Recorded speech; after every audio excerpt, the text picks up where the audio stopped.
Right, welcome back. And of course, it is a Friday, so we have a very unique performance to play us out this morning, but you're going to have to wait just a little bit to get to that now. With the 2024 year being the 30th year of democracy in South Africa, the Joburg Theatre believes that it is important to reflect that its offerings over the 30 years have come a long way, and of course what they still have to offer for South Africans and Joburgers in particular. Now, with the City of Joburg as a major stakeholder, Joburg Ballet felt that it is essential to respond artistically to the experiences and the lives of citizens in the best way that they know, which is, of course, through dance. Now, Pedro's Ukukhanya Kwenyanga, which is a Moonlight Waltz, delves into the resilience and the hopes of South Africans. And to tell us more about this, we joined here in studio by Joburg Ballet's CEO, Elroy Fillis-Bell, and choreographer of Ukukhanya Kwenyanga, a Moonlight Waltz, Pedro. Elroy, Craig, thanks so much for coming through. Lovely to have both of you with us. Thank you for having us. Thank you indeed. Elroy, let me start with you. Let's reflect, on your journey at the Joburg Theatre. Well, it's not been too long, but, it's an exciting place to be, I would imagine. So what have been your reflections, firstly, of your tenure so far? I mean, I've only been here for 6 months at the end of this month. It's been an exciting journey. My background is not ballet, so I've come into this space learning as much as quickly as possible. It's been an exciting opportunity to really engage with what are the next chapters for this organization. I mean, we're 22 years old. We're about to become going to our 25th anniversary in 2026. I'm excited about exploring how we as a company really engage with South Africa and the citizens of Johannesburg with content and material that engages with the audiences, that diversify and grow our audiences, and create an environment through ballet that's accessible.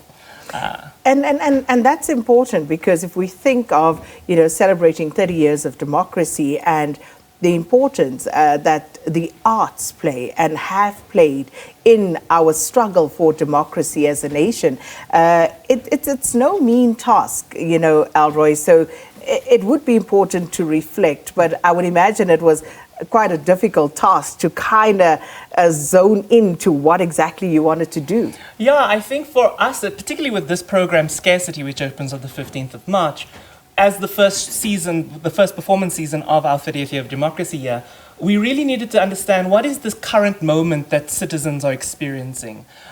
We have exceptional load shedding and water shedding, and it's a very difficult environment for our South African citizens to be experiencing. That's the reality. So if we're looking at this term scarcity as a moment of what we're experiencing, all of the artistic sort of concepts and responses to that have been so varied. And it's been wonderful to have such hopeful work like Craig's work, which really engages with what is possible when there's very little to do to work with. And it's very hopeful in its concept. When you've got Dada Masilo's work, which is called Salome, dealing with the passion and really looking at how we're engaging with a really passionate love response, etc. And then you've got two European choreographers who are also joining this performance. Azul, which is by Jorge Perez Martinez. His work really engages with community and how communities gather around water. And then Hannah Ma, who's a Chinese-German choreographer, has created a new work called The Void, which really engages with the human resilience and the importance of human life. So you've got such a varied artistic response to this one word of scarcity. And it really shows the diversity of how arts can engage with this social political moment for people, whether we're playing the court jester and really engaging with the difficulty of what we're experiencing, or really engaging with the joy and the moment of relief from our life to go to the theatre and enjoy this completely transcendent experience of dance. And that is what it is. And, I must just say, I'm sitting here and I'm thinking, okay, I've got, from my peripheral view, I see the dancers out there, and I'm sitting here and all I can think is, Sakina, sit up straight because Elroy and you know, Craig in particular is sitting up so straight, and I'm so aware of my posture right now. But you know, Craig, you matriculated in 2008 and then you did your apprenticeship. Talk to us about your experience, you know, as a part of this setup and how far you've come. What are your reflections? Well, you know, for me, dancing has always been a passion, or the arts in general has always been a passion for me. And my journey hasn't been the easiest journey, but it has been so fulfilling and so rewarding. You know, I don't regret any of the hardships that I've gone through on this journey. And for a colored male to stand here, and not just the colored male, but a colored male from the LGBTQI plus community to stand where I am today is a major reward for me. And to be a choreographer now and part of Scarcity is just amazing because it's what I love doing.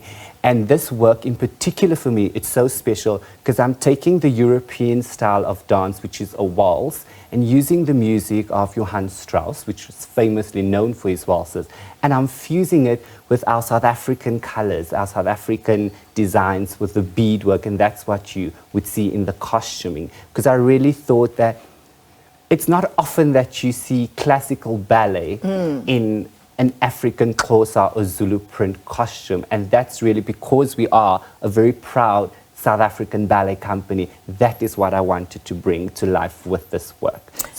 I tell you, it's very striking, and you know, I think of Ukam and Ekaelicha, and you think of opera, and you know, trying to bring it home, as you say, as a colored person, you know, as black people in South Africa, this is not necessarily our comfort zone. So, you know, how do you then attract people, both of you, very briefly, to come? You know, whoever you are, wherever you may be from, how do you sell this to people that, yes, it's ballet, but it's something that you're going to enjoy?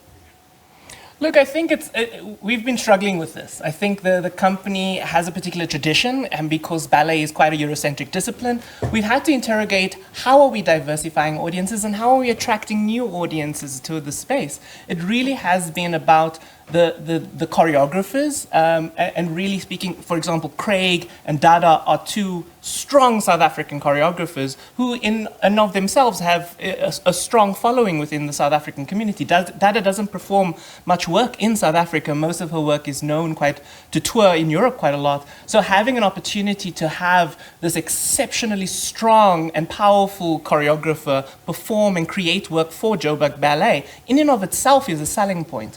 But as we move forward as a company, we're starting to engage with what are the narratives, what are the stories that speak to South African people?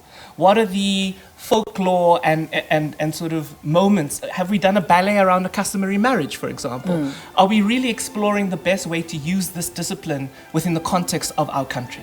So, Craig, you can talk to us as we take this, and Leanne joins us to say goodbye. You can introduce our ballet for us this morning. Well, this morning, Nicole Vieira-Dill, which is our principal dancer, and Bruno Miranda is performing the pas de deux, which is the second movement from my piece, Ukukhanya Kwenyanga.